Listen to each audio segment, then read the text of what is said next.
Salam pemirsa yang kami kasihi dalam Tuhan Yesus, dimanapun Anda berada. Saya dari tempat ini bersama Pastor Ros. Senang sekali bisa berjumpa dengan Anda dalam jumpa bincang-bincang kami pada hari ini. Kami akan membahas tentang satu topik yang penting, satu topik sentral kehidupan manusia, yaitu tentang kerajaan Allah. Yesus dalam pelayanan di bumi, semua fokus ajarannya ialah tentang kerajaan Allah. Dia mengatakan, datanglah kerajaanmu dan jadilah kehendakmu di bumi seperti di surga. Saya akan wawancara dengan Pastor Ros tentang kerajaan Allah, dan beliau adalah hamba Tuhan yang punya konser mempelajari tentang kerajaan Allah secara khusus, dan beliau sudah menjadi pembicara di mana-mana tentang kerajaan Allah, dan barusan beliau pulang dari Timur Leste dan berbicara tentang kerajaan Allah di sana, dan di Kupang merasa haus dan lapar untuk mendengar kebenaran ini. Dan hari ini saya mau berbincang-bincang dengan beliau tentang apa itu kerajaan Allah. Dan selamat menyaksikan. Pak Carlos, Pak Os, silakan. Bapak mungkin berbicara sedikit tentang paradigma dulu atau filosofi daripada kerajaan Allah. Baik, Shalom, selamat kita bisa ketemu lagi dalam waktu yang diberkati para pemirsa. Terima kasih Pak John. Terima kasih Pak Os. Bincang-bincang bisa bertemu Anda. Topik yang merupakan kerinduan atau passion saya dalam beberapa tahun terakhir, belajar secara khusus tentang the kingdom of God atau kerajaan Allah, atau tentang kerajaan Allah. Dan saya bersyukur saya mengalami progres, kemajuan, dibukakan tentang rahasia-rahasia kebenaran tentang kerajaan Allah yang baru saya tahu, baru saya sadar bahwa topik yang utama atau topik yang paling penting yang dibawa oleh Yesus dalam misi pelayanannya selama 3,5 tahun di bumi. Tetapi yang membuat saya heran adalah kenapa topik tentang kerajaan Allah ini kok jarang dibicarakan. Padahal dari hasil pendalaman atau saya belajar tentang topik ini, topik kerajaan Allah merupakan satu-satunya topik yang diperpahkan atau yang diajarkan oleh Tuhan Yesus. Jadi itulah mengapa kita perlu belajar dalam tentang topik ini. Iya, saya mau tanya Bapak Os dulu. Yesus menyampaikan tentang kerajaan Allah di bumi bahwa dia datang untuk membangun kerajaan Allah. Kemudian dia naik ke surga dan Roh Kudus turun. Lalu dilanjutkan oleh gereja-gereja mula-mula. Apa gereja-gereja mula-mula? Mereka memberitakan tentang kerajaan Allah. Lalu kemudian kerajaan Allah, topik itu hilang setelah kemudian dari silakan. Ya, jadi kalau kita pelajari sejarah perjanjian baru setelah Injil, keempat Injil ditulis dalam sejarah pelayanan para murid, para rasul semuanya, Rasul Paulus khususnya, mereka di mana-mana membicarakan tentang kerajaan Allah. Topiknya pun sama, dan saya percaya itu pun yang terjadi dalam sejarah gereja mula-mula yang diberitakan adalah tentang kerajaan Allah. Iya, betul. Saya juga ingat Yesus bilang begini, bahwa Injil kerajaan Allah harus disampaikan sampai ke seluruh dunia, baru Yesus bisa datang. Nah, oleh itu dia tandanya. Makanya Bapak tolong jelaskan apa itu filosofi atau paradigma kerajaan Allah itu. Silakan Pak. Ya, jadi kita kalau bicara tentang konsep atau paradigma kerajaan Allah, kita harus mundur sedikit ke belakang ya. Jadi sebenarnya Alkitab itu berbicara tentang apa? Ya, apa topik yang dibicarakan oleh Alkitab? Dari yang saya pelajari dari perspektif Allah atau perspektif kerajaan Allah, Alkitab itu berbicara tentang 3 hal penting. Iya. Ya, yang pertama Alkitab berbicara tentang raja. Yang pertama tentang raja. Iya. Yang kedua tentang kerajaannya. Dan yang ketiga Alkitab berbicara tentang anak-anak kerajaan atau royal family. Jadi Nah, kita harus lihat dulu ini. Jadi kita bukan bicara tentang agama. Ya. Karena Bapak bilang berbicara tentang raja kerajaan Ya, dan keluarga, berarti kalau kita bicara tentang kerajaan ya, bukan agama. sangat tepat sekali. Alkitab tidak Jauh pernah sekali. berbicara tentang agama. Alkitab Alhamdulillah. berbicara tentang kerajaan. Kenapa begitu ya? Kalau kita perhatikan bahwa tadi tadi saya bicara 3 hal ya. Iya, Kita iya, bicara kita tentang bicara. raja, Ya. tentang kerajaannya, Dan keluarga kerajaan. Keluarga. anak-anak raja atau keluarga kerajaan. Amin. Nah, jadi kembali tadi raja. Raja punya kerajaan di sorga. Iya. Jadi sebenarnya kita harus lihat dulu sekarang. Kita harus kembali kepada perspektif Alkitab seperti yang Allah maksudkan. Yaitu bahwa sorga itu apa sebenarnya? Jadi dari konsep ini atau cara pandang ini kita bisa melihat bahwa sorga itu sebenarnya adalah sebuah negara. Oh, luar biasa. Sorga adalah sebuah negara, Pak John. Bukan tempat istirahat senang di sana ini Ya, itu ada. salah satu suasana di sana, suasana rest, menikmati semua, tapi Padahal negara. sorga adalah sebuah negara yang berbentuk kerajaan, makanya disebut kerajaan sorga. Amin. Ya, jadi dari katanya ini kita sudah bisa melihat, oh kita harus kembali bahwa sorga adalah sebuah negara, Allah adalah rajanya. Amin. Amin. Ya. Dan Alkitab ini sebenarnya kalau kita bicara negara, negara biasa punya konstitusi. Iya.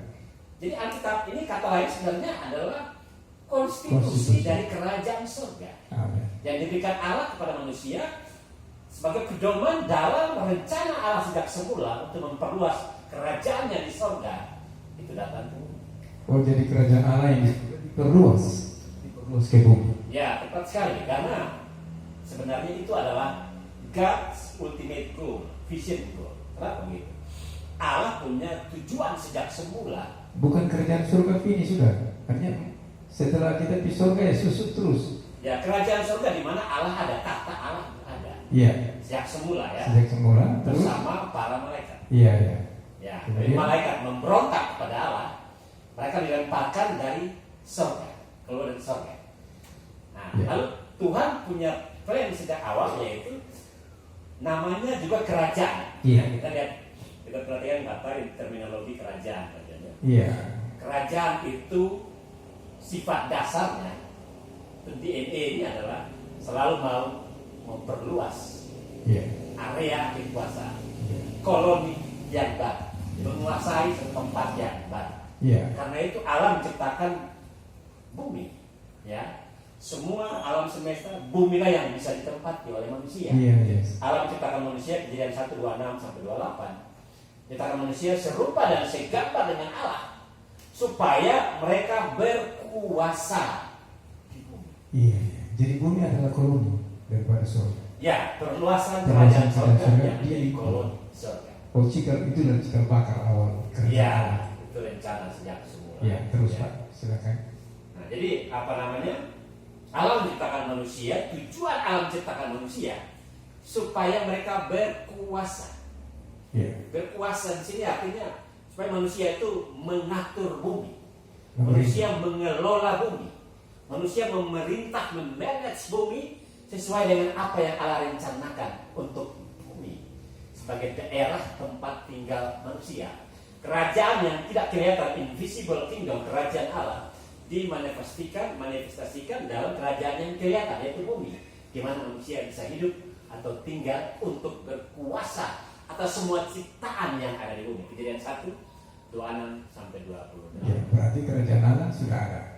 Yaitu sejak manusia diciptakan Adam dan Hawa, kerajaan Allah sudah ada. Di Karena- bumi maksudnya. Di bumi. Ya, Jadi kerajaan Allah itu bukan harus surga, tetapi kerajaan Allah itu adalah perpanjangan surga sampai di bumi, ya perluasan. perluasan. Ya, Jadi bumi diciptakan waktu itu sebagai perluasan kerajaan Allah. ya. Nah, terus bagaimana sehingga Yesus bilang kerajaan Allah sudah datang lagi, Pak Carlos? Oke, pertanyaan yang baik aja. Jadi kita tahu bahwa setelah Allah menciptakan manusia, kerajaan sorga memperluas kerajaannya di bumi. Di bumi. Dimulai dari Taman Eden. Iya, iya. Karena diciptakan manusia, engkau berkuasa. Ya, kerajaan. Harus memerintah. Engkau menjadi kingdom.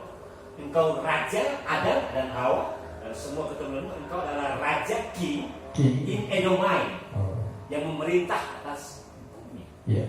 Itu rencana Allah sejak semula. Iya. Tetapi kita perhatikan, kita ikuti sejarah kita apa yang terjadi pada. Mereka berdosa. Ya, jadi manusia menurut bahasa agama manusia berdosa. Iya. Tetapi kembali lagi Pak John, kita Ya. kembali kepada perspektif atau konsep kerajaan. Iya. bukan konsep agama. Ya. Jadi manusia memberontak, manusia tidak mau taat kepada kerajaan induknya. Oh. Ya, raja di bumi yaitu Adam dan Hawa dan semua manusia yang lahir setelah mereka, dimulai dari Adam dan Hawa. Mereka memberontak, mereka tidak mau taat, ikuti, dikuasai oleh pemerintah surga. Oh. Akibat dari tipu muslihat dari kerajaan yang lain. Oh. Ya, jadi akibatnya mereka memberontak. Mereka memberontak untuk apa? Dalam terminologi atau konsep sebuah negara, suatu kerajaan atau masyarakatnya memberontak terhadap pemerintah pusat kerajaan induk, ya itu namanya independen atau merdeka. Ya, jadi dalam konsep atau perspektif kerajaan, pemberontakan atau menyatakan diri merdeka dalam sudut pandang agama disebut berdosa. Kalau dalam sudut pandang kerajaan disebut pemberontakan. Pemberontakan atau independen. Jadi Bapak mau mengatakan bahwa kerajaan Allah pernah ada di bumi yang dipimpin oleh Adam dan Hawa, tetapi mereka melakukan pemberontakan. Menyatakan diri merdeka. Menyatakan diri independen merdeka. Ya, terpisah dari kerajaan sorga. Nah, setelah itu bagaimana? Setelah mereka menyatakan diri independen, berpisah, tidak mau lagi tunduk pada kerajaan sorga. Pertanyaan bagus. Ya. Jadi waktu alam menciptakan manusia, lalu alam menciptakan rohnya. Ya. Jadi kita perhatikan dalam sistem kerajaan induk, pusat raja atau kaisar di kerajaan induk, dia mau memerintah satu daerah, dia harus mengutus pewakil atau perutusan perwakilan dari kerajaan. Biasa dalam istilah kerajaan itu disebut gubernur jenderal atau gubernur, governor, utusan pemerintah yang berhak diberi otoritas kuasa untuk menguasai daerah yang baru dikuasai. Dan Allah memberikan itu dalam diri Roh Kudus ke dalam diri Adam dan Hawa, manusia pertama. Tetapi karena mereka menyatakan diri berontak, merdeka, tidak mau terhubung atau di bawah otoritas kerajaan induk yaitu surga, maka gubernur jenderal atau kepala pemerintahan perwakilan dari kerajaan induk surga yaitu Roh Kudus, dia harus kembali pada kerajaan induk, sehingga manusia hidup tanpa pemerintahan surga, menjadi kerajaan yang sendiri atau mereka memberontak menyatakan diri merdeka. Kerajaan yang terpisah dari kerajaan Allah. Ya, dari kerajaan alias mereka merdeka. Atau dikatakan bahwa kerajaan Allah diambil dari bumi. Ya, dengan sendirinya gubernur dan pemerintahan surga yang bakal wakilnya yang ada di manusia untuk memerintah, dia kembali ke kerajaan itu. Ya, sejak saat itu. Jadi berarti ada kerajaan. Ya, pertanyaan tadi Yesus apa? Yesus datang kembali. Yesus datang kembali, dia mati. Kemudian Waktu yang pertama dulu, Pak. Ya. Matius 4 ayat 17. Ya, Matius 4 ayat 17 Yesus katakan bahwa bertobatlah karena kerajaan surga sudah dekat. Ya. Kenapa Yesus berkata seperti itu? Ini pertanyaan atau pernyataan yang sangat penting. Jadi biasanya seseorang datang untuk memberitakan sesuatu, visi misinya. Pernyataan yang dia sampaikan, yang topik itu adalah pernyataan misi dan visi daripada orang itu. Dan Matius 4 ayat 17 adalah pernyataan atau khotbah Yesus yang pertama setelah dia kembali dari padang gurun. Waktu Yesus mengatakan bertobat karena kerajaan surga sudah dekat, itu dia menempatkan diri sebagai apa? Gitu. Dia menempatkan diri sebagai apa? Apakah dia menempatkan diri bahwa dia raja? Dan dia mengatakan bahwa dialah yang membawa kerajaan itu kembali setelah Adam gagal. Silakan. Ya, jadi Yesus adalah Allah yang adalah raja di surga. Dia datang tujuannya menyelamatkan manusia, memulihkan manusia. Kembali seperti rencana Allah sejak semula di Taman Eden. Supaya manusia memerintah atau berkuasa atau ya sebagai raja, memiliki kerajaan di bumi.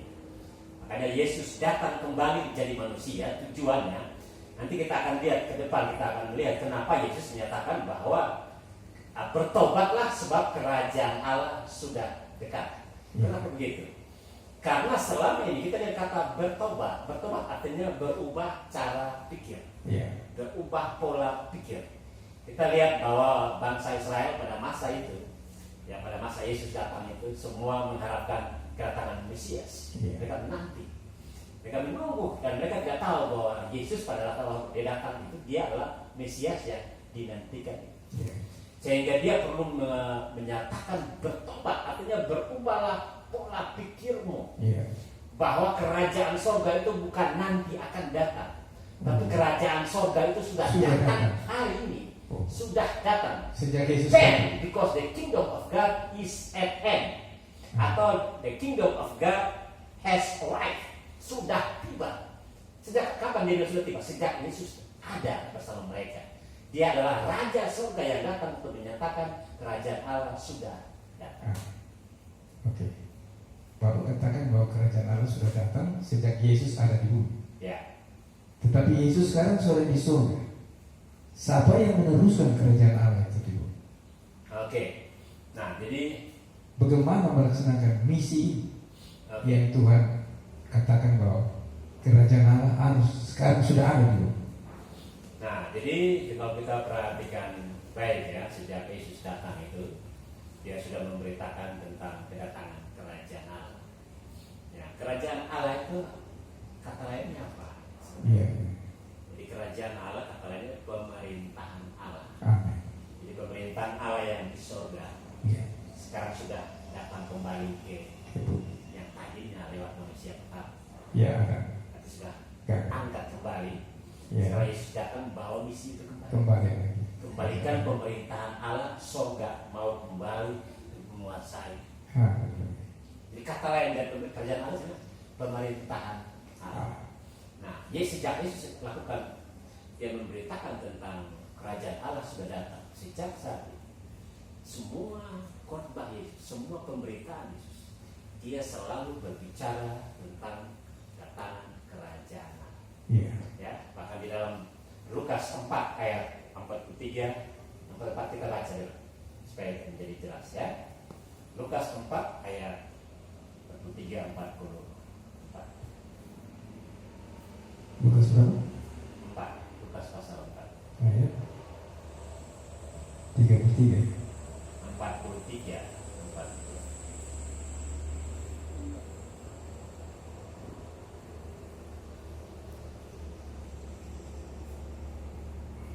Tetapi ia berkata kepada mereka, juga di kota-kota lain aku harus memberitakan Injil kerajaan Allah, sebab untuk itulah aku diutus. Iya, Yesus lihat, Yesus punya pernyataan sangat-sangat tegas sekali.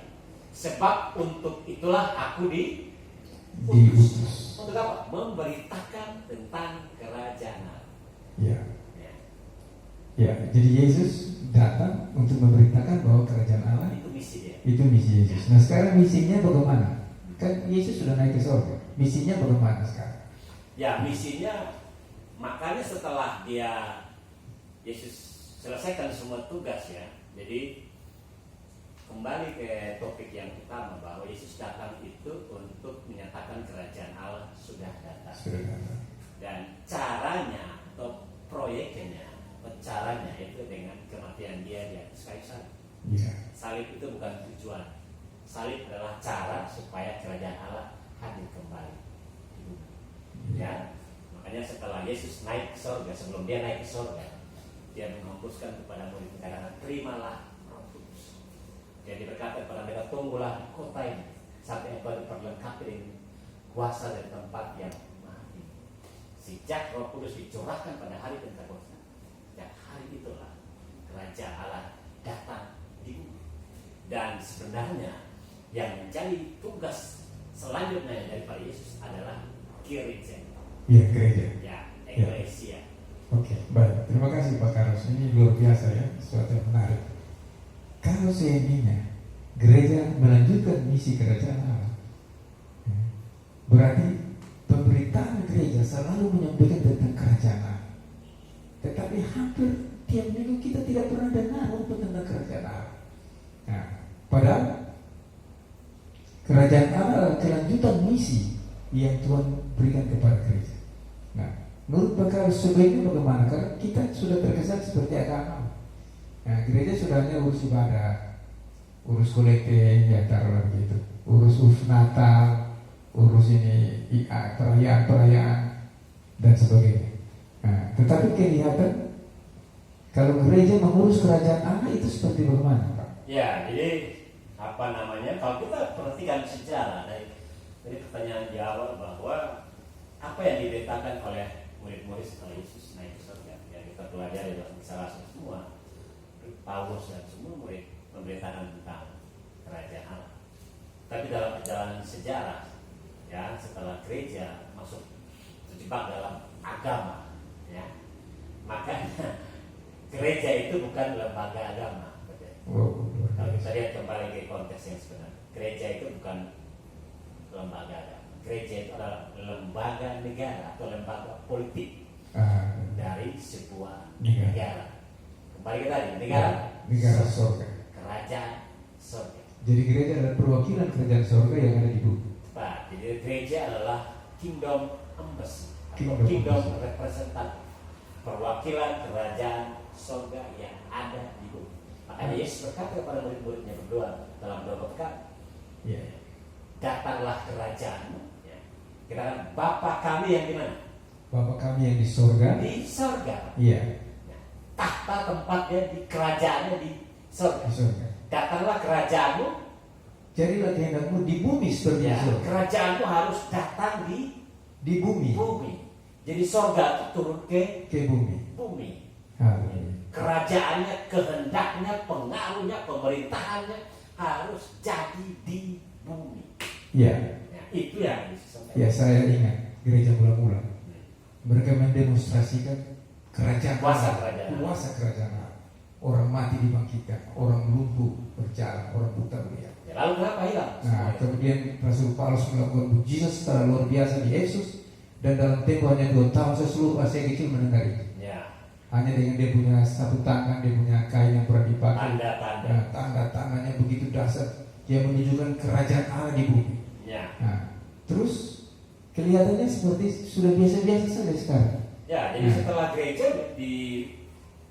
diperlakukan atau dibuat menjadi lembaga manusia atau lembaga agama, organisasi buatan manusia, ya, gereja kehilangan esensi. Kenapa atau apa itu gereja yang seperti yang Yesus maksudkan? Aku akan mendirikan eklesia. Ya, karena eklesia kita dengar seperti DPR ya, dari suatu negara. Bagaimana menurut Pak? Kalau eklesia, gereja berarti gereja DPR gitu.